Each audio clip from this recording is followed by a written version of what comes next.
सबको जय जोहार। बासिया भील की धरती को है आज इस कार्य को देखकर बड़ी खुशी हो रही है और इस कार्य में अधिकतर युवा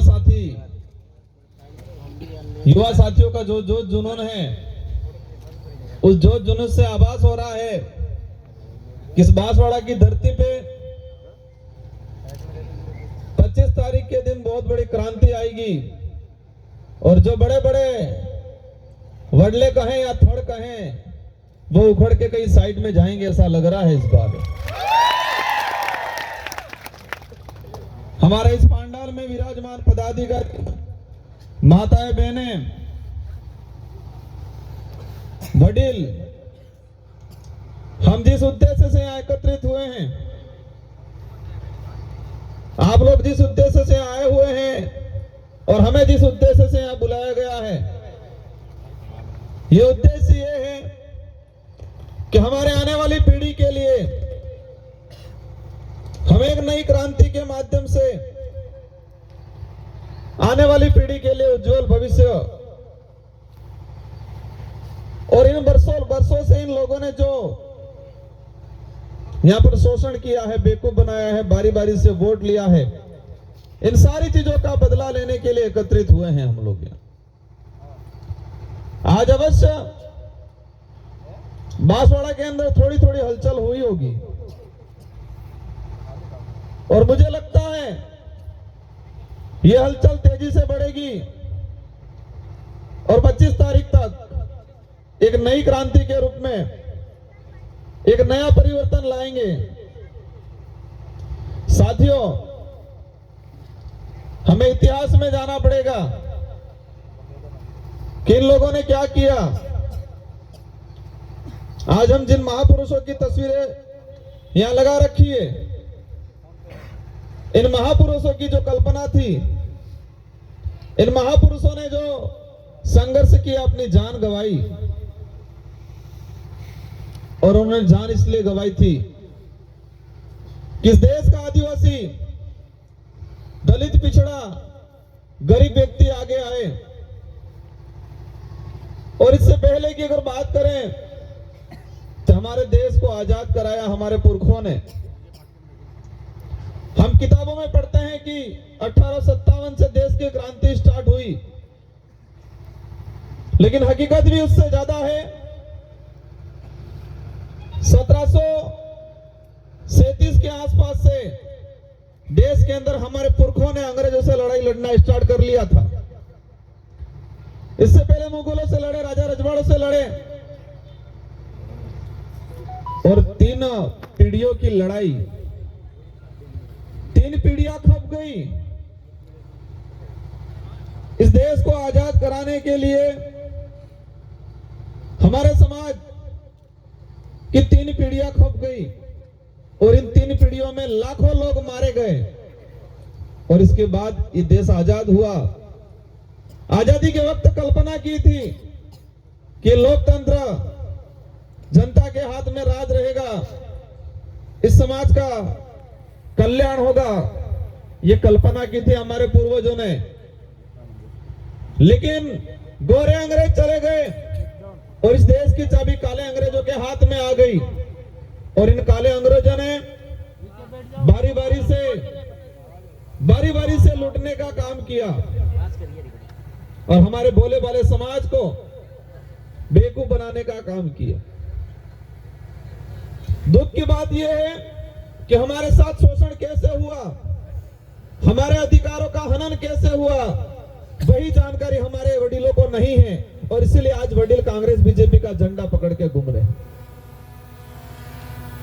हमें घर घर जाके बताना पड़ेगा कि ये जो वोट है, ये वोट हमारा अधिकार है, हमारा हक है, और इस वोट को छोटी मोटी लालच में आके इसको गंवाना नहीं है, ये घर घर जाके बताना पड़ेगा।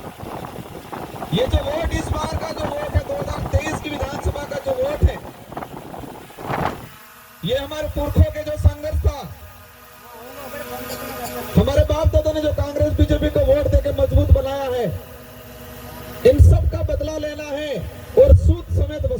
है इस विधानसभा चुनाव के अंदर। वोट देना है भाई को, भारत आदिवासी पार्टी को वोट देना है, लेकिन ब्याज सहित ब्याज लेनी पड़ेगा, नहीं लेनी पड़ेगा।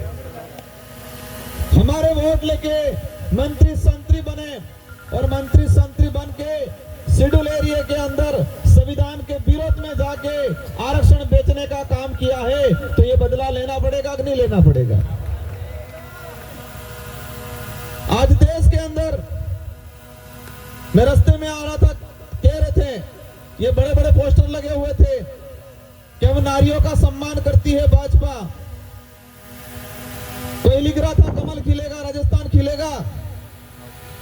इस देश को बर्बाद करने का काम किया है भाजपा की सरकार ने।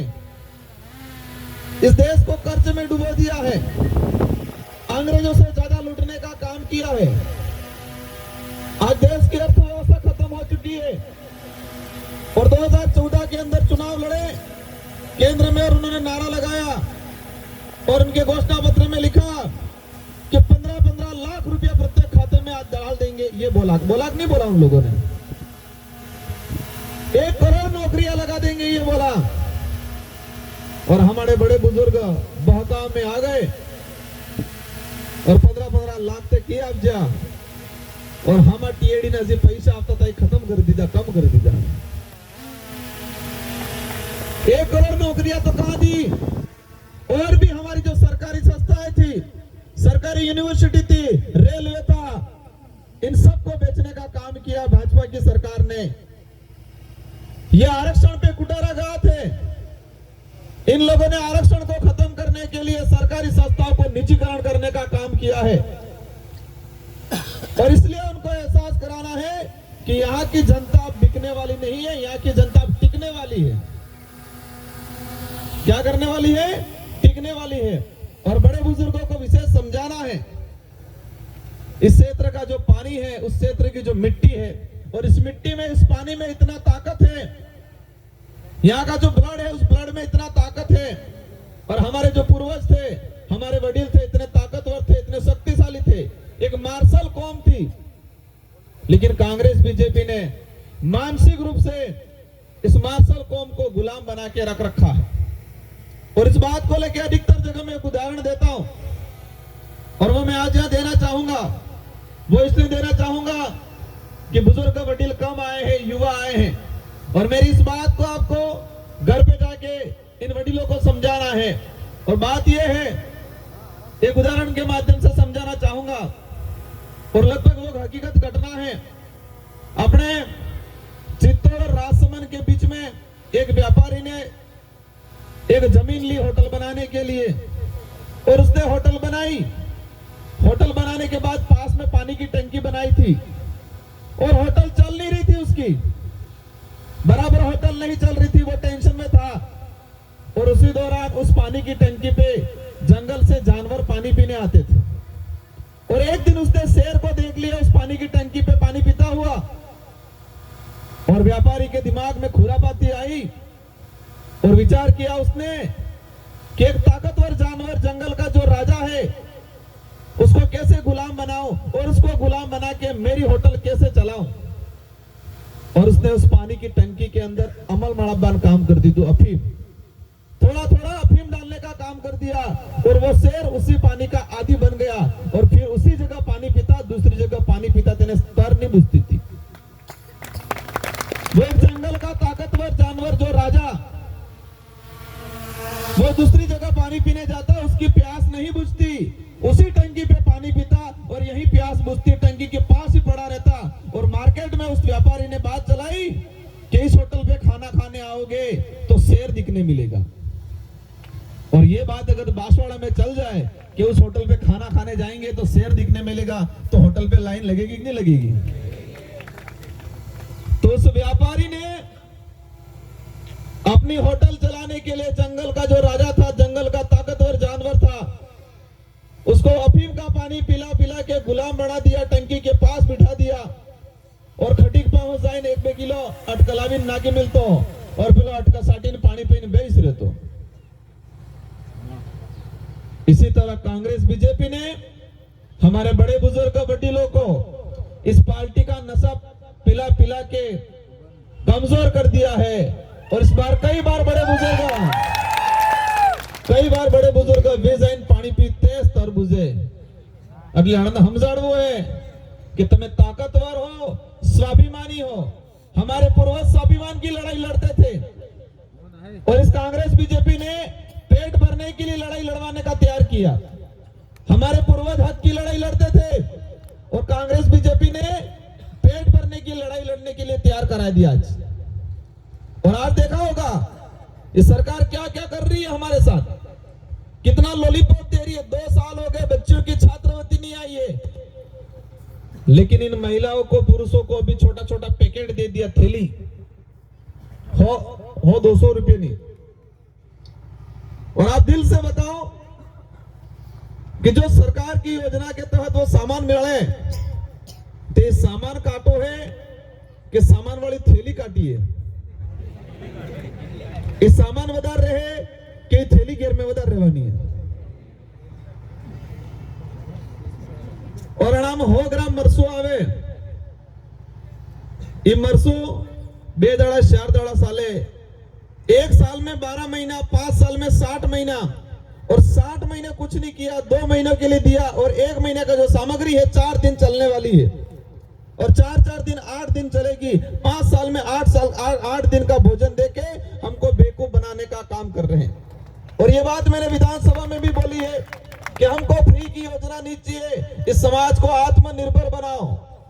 हमारे लोग जिस जमीन पे बैठे हैं उनका मालिकाना हक दो। और अभी मुझे जानकारी मिली ये बासमई बस्ती में 100 बीघा के आसपास जमीन पे हमारे लोग बैठे हुए हैं, अभी तक मालिकाना हक नहीं मिला है। उन लोगों को थैली नहीं चाहिए, उस जमीन का पट्टा चाहिए। ये लड़ाई लड़ने की जरूरत है उन लोगों से।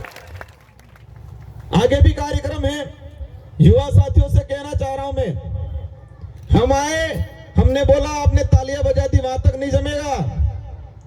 हमारी बात को गांठ बांधना है। और कांग्रेस बीजेपी ने हमारे हक अधिकार के खिलाफ जो काम किया है उसका बदला सूत समेत इस विधानसभा चुनाव में लेना है। और आज प्रण लेके जाना है कि एक एक युवा 500 वोट दिलाने की ताकत रखता है, ये एहसास कराना है। और हमारी महिलाओं को कहना चाहूंगा कि जो भाजपा कहती है नारियों का सम्मान करेंगे, मणिपुर के अंदर हमारी नारियों के महिलाओं के साथ निवस्त करके सड़कों पे घुमाने का काम किया है, तो भाजपा वाले जहां घुसते हैं उनसे पूछना पड़ेगा कि तुम इजराइल की बात कर रहे हो, लेकिन मणिपुर में आदिवासी महिलाओं के साथ जो अत्याचार किया उस समय कहां सोए थे, ये पूछना के समय आ गया है। प्यार से पूछना है। किससे पूछना है? प्यार से। और प्यार में जो ताकत होती है वो ताकत तो कहीं नहीं होती है, इसलिए प्यार से पूछना है उनको, तरीके से बिठा के पानी आनी पिला के अच्छे से पूछना है उनको। 2013 की अधिसूचना निकाल के देखो, जो 5, 45, 50 जो किया। और हमारे बांसवाड़ा में कितनी भर्तियां हुई, इन भर्तियों में 50% जो ओपन कैटेगरी का था उसमें कितने युवा गए? एक भी युवा पुलिस भर्ती में एक भी नहीं गया। तो सूद समेत वसूल करना पड़ेगा कि नहीं करना पड़ेगा? इनको एहसास कराना है। और ये बांसवाड़ा की सीट जितानी है। हेमंत भाई राणा अकेला नहीं लड़ रहा है। हमारी लड़ाई वोटों की लड़ाई नहीं है, हमारी लड़ाई देश को बचाने की है, समाज को बचाने की है, हमारे हक अधिकार को बचाने की लड़ाई है। और बांसवाड़ा के युवाओं को विशेषकर कहना चाहूंगा कि मैं हाँ हल्ला में समय नहीं, हमें गहराई से सोचना है, प्लानिंग बनानी है और तरीके से पूर्ण जानकारी के साथ फील्ड में जाना है और तर्क वितर्क करके हमारे लोगों को जोड़ना है। और इतिहास उठा के देख लो, कहीं पर भी क्रांति आई है तो युवाओं ने क्रांति की है।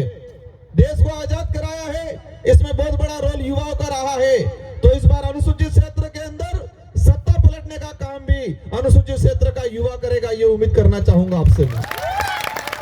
मीडिया ने छाप लिया है, कांग्रेस बीजेपी के हाईकमान को लग गया है कि दक्षिणी राजस्थान का आदिवासी जो तय करेगा उसकी सरकार बनेगी, उनके दिमाग में बैठ गया है। एक समय था इन लोगों को लगता था कि ये लोग छोटे मोटे कुछ सामान दे देंगे, चुनाव में कुछ लोभ लालच दे देंगे और वोट दे देंगे, ये उनको लगता था। अब उनको एहसास कराना है लोकतंत्र की चाबी हमारे पास है और उसकी चाबी इस बार हम लगाएंगे और तुम्हारा थाला जंग खाने वाला है, ये एहसास कराना है। इस बार बहकावे में नहीं आना है। वो लोग आपको लालच देंगे, वो लोग पैसे भी देंगे, डराए धमकाएंगे भी सही। हमारी लड़ाई स्वाभिमान की लड़ाई है, हक अधिकार की लड़ाई है, वर्तमान 2 दिन पेट भरने की लड़ाई नहीं है। और जो भी साथी युवा पे विशेष नजर है, बड़े बड़े दिग्गज नेता हैं आपके यहाँ, अरबपति खरबपति नेता हैं, वो लोग कुछ भी करेंगे, आपको डरने की जरूरत नहीं है। आपको भविष्य देखना है, आने वाली पीढ़ी का भविष्य देखना है। और अपनी गेड़िया निशान माते वोट आली ने जिताड़ो है। आज गेड़ियो हॉकी बुजुर्गन काम आवे सहारा बल्ले, खिलाड़ी काम आवे खिलवा बल्ले, और महिला काम आवे कांग्रेस बीजेपी नो रात्रे हरोपे घेरावे।